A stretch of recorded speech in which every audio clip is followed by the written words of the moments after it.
25 ઓગસ્ટથી રાજ્યમાં ધોધમાર વરસાદનો રાઉન્ડ થશે શરૂ. હવામાન નિષ્ણાંત જયપ્રકાશ માઢકની આગાહી. ગુજરાતમાં વરસાદના નવા રાઉન્ડને લઈને આગાહીકાર જયપ્રકાશ માઢકે આગાહી કરી છે. વિવિધ હવામાન પ્રણાલી અને જ્યોતિષના આધારે માઢકે આગામી દિવસોમાં રાજ્યમાં ફરી વરસાદની ગતિવિધિ વધવાની સંભાવના વ્યક્ત કરી છે. જયપ્રકાશ માઢકના અનુમાન પ્રમાણે 25 ઓગસ્ટથી રાજ્યમાં સારા વરસાદનો રાઉન્ડ શરૂ થઈ શકે છે, જ્યારે 28 ઓગસ્ટથી 2 સપ્ટેમ્બર દરમિયાન ભારેથી અતિભારે વરસાદ થવાની શક્યતા વ્યક્ત કરવામાં આવી છે. ઉપરાંત ઓગસ્ટના અંતિમ સપ્તાહથી રાજ્યમાં વરસાદી ગતિવિધિ ફરી સક્રિય થઈ શકે છે અને સપ્ટેમ્બરના પ્રથમ સપ્તાહમાં પણ વરસાદી માહોલ યથાવત રહેવાની સંભાવના છે.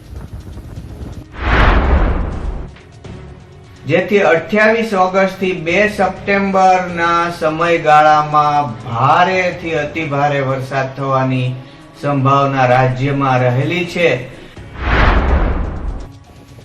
જયપ્રકાશ માઢકના અનુમાનનું માનીએ તો આગામી દિવસોમાં આઈઓડી એટલે કે ઇન્ડિયન ઓશન ડાયપોલની સ્થિતિ પોઝિટિવ બનતા બંગાળની ખાડી વધુ સક્રિય બની શકે છે, જેના કારણે ગુજરાત સહિત દેશના અનેક વિસ્તારોમાં વરસાદી ગતિવિધિ વધવાની શક્યતા છે. આ ઉપરાંત 7 થી 9 સપ્ટેમ્બર દરમિયાન પણ ગુજરાત સહિત દેશમાં વરસાદી માહોલ રહેવાની આગાહી કરવામાં આવી છે. અમરેલીમાં ફરી સિંહણનો હુમલો. ચાંદગઢ ગામે ટ્રેકર્સ પર સિંહણે હુમલો કર્યો. શેત્રુંજી નદી કાંઠે વન વિભાગના ટ્રેકર્સ પર હુમલાની ઘટના. વન્ય પ્રાણી સંરક્ષણની રૂટીન કામગીરી દરમિયાન ઘટના બની હોવાનો દાવો છે. વન વિભાગના એક બીટગાર્ડ 3 ટ્રેકર્સ સહિત વન વિભાગની ટીમની હાજરીમાં ઘટના બની. ટ્રેકર્સ ગોહાભાઈ નામના વ્યક્તિ પર હુમલો કરતા સારવાર માટે ખાનગી હોસ્પિટલ ખસેડાયા. એસીએફ રાજન જાદવ સહિત વન વિભાગની ટીમ ઘટના સ્થળે તપાસ કરી રહી છે. સિંહણ દ્વારા હુમલા અંગે તપાસ હાથ ધરાશે. વન્ય પ્રાણીના વધતા જતા હુમલાથી ફરીવાર વન વિભાગ ચિંતિત બન્યું છે. જેમાં અમારા એક ટ્રેકર એવા જે વન્યજીવોની સંભાળ લેતા હોય એવા ગોસાભાઈ ચોરિયા ને આજે વન્ય પ્રાણી દ્વારા ઈજા કરવામાં આવી છે. તેમની ટીમ 3 ટ્રેકરોની ટીમ આજે વન્ય પ્રાણી સંરક્ષણની રૂટીન કામગીરીમાં હતા. જામનગરના હળમતિયા ગામે સિંહના આટાફેરા, લોકોમાં ફફડાટ. જામનગરના હળમતિયા ગામે સિંહ દેખાતા વાડી વિસ્તારોમાં ભયનો માહોલ સર્જાયો છે. વાડી વિસ્તારમાં સાવજ આવી ચડતા ખેડૂતો સહિત સ્થાનિકોમાં ફફડાટ ફેલાયો છે. મળતી માહિતી પ્રમાણે હળમતિયા ગામના વાડી વિસ્તારમાં બાવળની જ્વાળી જાખરમાંથી સિંહ પસાર થતો જોવા મળ્યો હતો. સિંહ દેખાતા આસપાસના વિસ્તારમાં લોકોમાં ભયનો માહોલ જોવા મળ્યો. ખાસ કરીને વાડી વિસ્તારમાં કામ કરતા ખેડૂતોમાં સાવજને લઈને ચિંતા વધી છે. સિંહની હાજરીની જાણ થતાં જ વન વિભાગની ટીમ પણ તાત્કાલિક સ્થળ પર પહોંચી છે. વન વિભાગ દ્વારા સિંહને શોધવા અને તેને પકડવા માટે કવાયત શરૂ કરવામાં આવી. સિંહ ક્યાંથી આવ્યો અને હાલ તે કયા વિસ્તારમાં છે તે અંગે પણ તપાસ કરવામાં આવી રહી છે.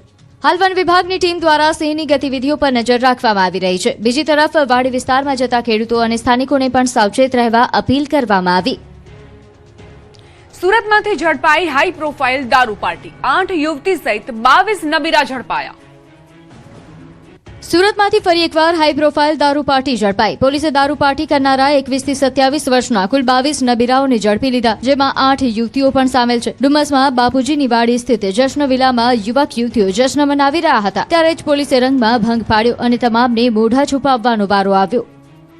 પાર્ટીમાં યુવક યુવતીઓ મોંઘીદાટ લક્ઝરી ગાડીઓ લઈને પહોંચ્યા હતા અને વિદેશી દારૂની બોટલો સાથે પાર્ટીનો માહોલ જામ્યો હતો, ત્યારે જ પોલીસે રંગમાં ભંગ પાડ્યો. પોલીસની આ કાર્યવાહીમાં દારૂ, બિયર, લક્ઝરીઝ કાર અને 6 લાખ રૂપિયાની કિંમતના 24 મોબાઈલ સહિત કુલ 1 કરોડથી વધુનો મુદ્દામાલ જપ્ત કર્યો છે. પ્રાથમિક તપાસમાં સામે આવ્યું કે આ સામાન્ય પાર્ટી જેવી દારૂ પાર્ટી ન હતી. પાર્ટીમાં વિદેશી કલ્ચર સાથે દારૂ પીવા અને પીવડાવવાનો નવો જ ટ્રેન્ડ સામે આવ્યો છે. પાર્ટીમાં વિદેશી ક્લબની જેમ લૂડો, સાપસીડી અને પત્તા જેવી ગેમ રમી કોણે કેટલો દારૂ પીવાનો તે નક્કી થતું હતું. દરેક ગેમમાં ટાસ્ક અને રૂલ્સ અલગ અલગ હતા. ગેમ દ્વારા મહેફિલમાં હાજર યુવક યુવતીઓને અલગ અલગ નિયમો હેઠળ દારૂના ઘૂંટડા પીવડાવવાનું આયોજન કરાયું હતું. પકડાયેલા મુદ્દામાલમાંથી એક બ્લેકઆઉટ નામનું ડ્રિંકિંગ બોર્ડ મળ્યું છે, જેમાં વિવિધ ટાસ્ક લખેલા જોવા મળ્યા. પાસા ફેંકીને આગળ વધતા, take a shot, spin for 5 seconds, finish your drink, એકલા છોકરા દારૂ પીશે અને એકલી છોકરીઓ દારૂ પીશે જેવા ટાસ્ક જોવા મળ્યા. પોલીસની તપાસ દરમિયાન કેટલીક બોટલો સળગાવેલી હાલતમાં પણ મળી આવતા સમગ્ર મામલો વધુ ચર્ચામાં આવ્યો છે. પાર્ટી પૂરી થયા બાદ પુરાવા નષ્ટ કરવાનો પ્રયાસ થયો હતો કે કેમ તે દિશામાં પણ તપાસ ચાલુ છે. રાજ્યમાં ફરી ઉડ્યા દારૂબંધીના લીરે લીરા. 2 જગ્યાએથી ઝડપાયો લાખોનો દારૂ. ગુજરાતમાં દારૂબંધી વચ્ચે દારૂની હેરાફેરીના બે અલગ અલગ કિસ્સા સામે આવ્યા છે. અમદાવાદના સાબરમતી વિસ્તારમાં પોલીસે દારૂનું ગોડાઉન ઝડપી પાડ્યું છે, જ્યારે રાજકોટના ગોંડલમાં દારૂ ભરેલી ટ્રક સાથે બે શખ્સોને ઝડપી લેવામાં આવ્યા છે. સૌથી પહેલા વાત અમદાવાદની. સાબરમતી વિસ્તારમાં પોલીસે એક ગોડાઉન પર દરોડો પાડ્યો હતો. પોલીસની કાર્યવાહીમાં ગોડાઉનમાંથી વિદેશી દારૂની 377 પેટી જપ્ત કરવામાં આવી છે. મહત્વની વાત એ છે કે આ ગોડાઉન માત્ર 2 દિવસ પહેલા જ ભાડે રાખવામાં આવ્યું હતું અને માત્ર 2 દિવસના સમયગાળામાં જ તેમાં મોટી માત્રામાં દારૂનો જથ્થો સંગ્રહ કરવામાં આવ્યો હતો. પોલીસે દારૂનો જથ્થો કબજે કરી સમગ્ર મામલે વધુ તપાસ હાથ ધરી છે. હવે વાત રાજકોટની. ગોંડલના ભરૂડી ટોલ પ્લાઝા પાસેથી પોલીસે દારૂ ભરેલી ટ્રક ઝડપી પાડી છે. ટ્રકમાંથી વિદેશી દારૂની 1548 બોટલો મળી આવી છે. પોલીસે કુલ 19.98 લાખ રૂપિયાનો મુદ્દામાલ કબજે કર્યો છે.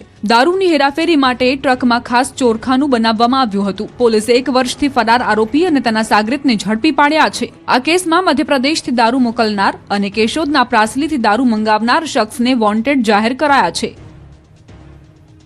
અમદાવાદમાં ટીઆરબી જવાનની દાદાગીરી, પીએસઆઈને આપી ધમકી. અમદાવાદમાં ટીઆરબી જવાનની દાદાગીરીનો મામલો સામે આવ્યો છે. ફરજમાં વારંવાર ગેરહાજર રહેતા ટીઆરબી જવાન વિરુદ્ધ રિપોર્ટ કરનાર પીએસઆઈને જ ગંભીર ધમકી આપવામાં આવ્યા હોવાનો આક્ષેપ છે. વાસણા પોલીસ સ્ટેશનમાં નોંધાયેલી ફરિયાદ મુજબ ટીઆરબી જવાન જાવેદ ખાન હુસેન ખાન વારંવાર ફરજમાં ગેરહાજર રહેતા હતા, જેને લઈને પીએસઆઈ ભરત પંડ્યાએ રિપોર્ટ કર્યો હતો. આ રિપોર્ટથી ઉશ્કેરાયેલા ટીઆરબી જવાને પીએસઆઈ સાથે ગાળાગાળી કરી ગંભીર ધમકી આપ્યા હોવાનો ફરિયાદમાં ઉલ્લેખ છે. ફરિયાદ પ્રમાણે ટીઆરબી જવાને પીએસઆઈને ધમકી આપી કે મારા વિરુદ્ધ કાર્યવાહી કરીશ તો આંતરડા બહાર કાઢી નાખીશ. એટલું જ નહીં, નોકરીને લઈને પણ ધમકી આપી હતી અને પોતાનો વિસ્તાર હોવાનું કહીને પીએસઆઈને ખુરશી પર બેસવા નહીં દેવાની ધમકી આપ્યા હોવાનો આક્ષેપ છે. સમગ્ર મામલે પીએસઆઈ ભરત પંડ્યાએ ટીઆરબી જવાન વિરુદ્ધ વાસણા પોલીસ સ્ટેશનમાં ફરિયાદ નોંધાવી છે. ફરિયાદના આધારે પોલીસે તપાસ હાથ ધરી છે. મોરબીને ટંકારા બાદ હવે હળવદમાં ટાંકી કાંડ, દુર્ઘટના ટળી. મોરબીમાં જર્જરિત ટાંકી તોડી પાડતી વખતે 2 વખત દુર્ઘટના સર્જાઈ. તાજેતરમાં ટંકારામાં ટાંકી તોડી પાડતી વખતે દુર્ઘટના સર્જાઈ હતી અને હવે હળવદમાં પણ કંઈક આવી જ ઘટના સામે આવી. હળવદના ખેતડી ગામે 5 સેકન્ડમાં જ ટાંકી ધડામ થઈ. જો કે આ દરમિયાન મોટી દુર્ઘટના સર્જાતા સહેજ રહી ગઈ. ટાંકી નજીકમાં આવેલી નવી પાણીની ટાંકી સાથે અથડાઈ હતી. જો કે સદનસીબે આ સમગ્ર ઘટનામાં કોઈ જાનહાનિ કે મોટી દુર્ઘટના સર્જાઈ ન હતી, જેના કારણે તંત્ર અને સ્થાનિકોએ રાહતનો શ્વાસ લીધો. મહત્વનું છે કે ખેતડી ગામમાં જૂની અને જર્જરિત પાણીની ટાંકીના સ્થાને લોકોના ઉપયોગ માટે નવી પાણીની ટાંકી બનાવવામાં આવી છે. જૂની ટાંકી જર્જરિત હોવાથી તેને તોડી પાડવાની કામગીરી હાથ ધરવામાં આવી હતી. ટાંકી ધરાશાયી થવાનો વિડીયો પણ સામે આવ્યો છે, જેમાં ગણતરીની સેકન્ડમાં જ વિશાળ ટાંકી ધરાશાયી થતા જોવા મળે છે. આ પહેલા મોરબીના ટંકારાના હીરાપર ગામે જર્જરિત ટાંકીને પાડવાની કામગીરી દરમિયાન અકસ્માત સર્જાયો હતો. ટાંકી નિર્ધારિત દિશાના બદલે વિરુદ્ધ દિશામાં પડતા આસપાસની મિલકતોને નુકસાન પહોંચ્યું હતું. વડોદરા બાદ હવે રાજકોટમાં ડ્રાઇવિંગ લાયસન્સ માટે અગ્નિ પરીક્ષા, મોટાભાગના લોકો ફેલ. રાજકોટ આરટીઓમાં ડ્રાઇવિંગ લાયસન્સ મેળવવા માટે શરૂ કરાયેલી એઆઈ આધારિત ડ્રાઇવિંગ ટેસ્ટ હવે અરજદારો માટે મુશ્કેલીનું કારણ બની છે. 16 જુલાઈથી ઓટોમેટેડ ડ્રાઇવિંગ ટેસ્ટ ટ્રેક શરૂ થયા બાદ મોટી સંખ્યામાં અરજદારો ટેસ્ટમાં ફેલ થઈ રહ્યા છે. ખાસ કરીને 4 વ્હીલરના અરજદારો માટે આ ટેસ્ટ મોટો પડકાર બની રહ્યો છે. છેલ્લા 21 દિવસના આંકડા પ્રમાણે 1090 ઉમેદવારોએ પરીક્ષા આપી, જેમાંથી 938 ઉમેદવારો નાપાસ થયા છે. એટલે કે 85%થી વધુ લોકો ડ્રાઇવિંગ ટેસ્ટ પાસ ન કરી શક્યા. 2 વ્હીલરની વાત કરીએ તો 2393 ઉમેદવારોએ પરીક્ષા આપી, જેમાંથી 670 ઉમેદવારો નાપાસ થયા. એટલે કે 27%થી વધુ અરજદારો નાપાસ થયા છે. એઆઈ સિસ્ટમ ડ્રાઇવિંગ દરમિયાન થતી નાની નાની ભૂલો પણ પકડી લે છે. 4 વ્હીલરમાં સમાંતર પાર્કિંગ અને સિગ્નલ જમ્પિંગના કારણે સૌથી વધુ અરજદારો ફેલ થઈ રહ્યા છે, જ્યારે 2 વ્હીલરમાં ટ્રેકના અંતિમ વળાંક પાસે સંતુલન ગુમાવવું કે જમીન પર પગ મૂકવો નાપાસ થવાનું મુખ્ય કારણ છે. અરજદારો માટે મુશ્કેલી એટલા માટે પણ વધી છે કે ટેસ્ટમાં ફેલ થયા બાદ ફરી પરીક્ષા આપવા માટે 2 મહિના સુધી રાહ જોવી પડે છે. એટલું જ નહીં, રીટેસ્ટ માટે 300 રૂપિયાની ફી પણ ચૂકવવી પડે છે. સુરતના કામરેજમાંથી ઝડપાયું લાખો રૂપિયાનું નકલી ઘી, અસલીના નામે લોકોને પધરાવતા. સુરતના કામરેજમાં અસલી ઘીના નામે નકલીનો ખેલ ઝડપાયો. કામરેજના ધોરણ પારડી ખાતે આવેલા હિન્દવા ઇન્ડસ્ટ્રીયલ એસ્ટેટના ગોડાઉનમાં સુરત જિલ્લા એલસીબી અને ફૂડ વિભાગે સંયુક્ત દરોડો પાડ્યો હતો. દરોડા દરમિયાન ગોડાઉનમાંથી મોટી માત્રામાં શંકાસ્પદ ઘીનો જથ્થો મળી આવ્યો છે. તપાસ ટીમે અહીંથી લીટરના જારમાં પેકિંગ કરેલું કુલ 5157 લીટર શંકાસ્પદ ઘી જપ્ત કર્યું છે. જપ્ત કરાયેલા ઘીના જથ્થાની કિંમત 26 લાખ રૂપિયાથી વધુ આંકવામાં આવી છે. મહત્વનું છે કે માત્ર શંકાસ્પદ ઘી જ નહીં પરંતુ ગોડાઉનમાંથી 285 કિલો સોયાબીન ઓઇલનો જથ્થો પણ મળી આવ્યો હતો. જેથી આ જથ્થાનો ઉપયોગ ઘીમાં કરવામાં આવતો હતો કે કેમ તે દિશામાં પણ તપાસ હાથ ધરવામાં આવી રહી છે. હાલ તો એલસીબી અને ફૂડ વિભાગે સમગ્ર જથ્થો જપ્ત કરી લીધો છે. ઘી ખરેખર ભેળસેળયુક્ત છે કે કેમ અને આ જથ્થો ક્યાં સપ્લાય કરવાનો હતો તે અંગે વધુ તપાસ શરૂ કરાઈ છે. સુરતમાં અસલી ઘીના નામે નકલી કે ભેળસેળયુક્ત ઘી વેચાતું હોવાની આશંકા વચ્ચે હવે ભેળસેળિયાઓમાં ફફડાટ ફેલાયો છે. રાજ્યમાં ભેળસેળિયા સામે કડક કાર્યવાહી. આરોગ્ય મંત્રી પ્રફુલ પાનસેરિયાનું કડક વલણ. સુરત અને ડીસામાં ખોરાક ઔષધ વિભાગના દરોડા. ₹35 લાખથી વધુનો શંકાસ્પદ ઘી અને ભેળસેળયુક્ત તેલનો જથ્થો જપ્ત કરાયો. કામરેજના ધોરણ પારડીમાં નકલી ઘી બનાવતી ફેક્ટરી ઝડપાઈ. કેવલ ફૂડ પ્રોડક્ટ નામની ફેક્ટરી પર દરોડા. લાયસન્સ વિના બહારથી તાળું મારી અંદર ઘીનું ઉત્પાદન પેકિંગ થતું હોવાનો ખુલાસો. શ્રી અનમોલ રતન કાઉ ઘીના 5157 લીટર જથ્થો સીઝ કરાયો. જપ્ત ઘીની કિંમત ₹26.12 લાખ છે. 1485 કિલોગ્રામ પામોલિન તેલ અને 285 કિલોગ્રામ સોયાબીન તેલ જપ્ત કરાયું છે. ભેળસેળ માટે વપરાતા તેલની કિંમત ₹3.63 લાખ છે. તમામ જથ્થાના સેમ્પલ લઈ લેબોરેટરીમાં મોકલાયા. ડીસામાં 2 પેઢીઓ પર દરોડા પાડવામાં આવ્યા. 987 લીટર શંકાસ્પદ ઘી જપ્ત કરાયું, જેની અંદાજિત કિંમત ₹6.22 લાખ છે.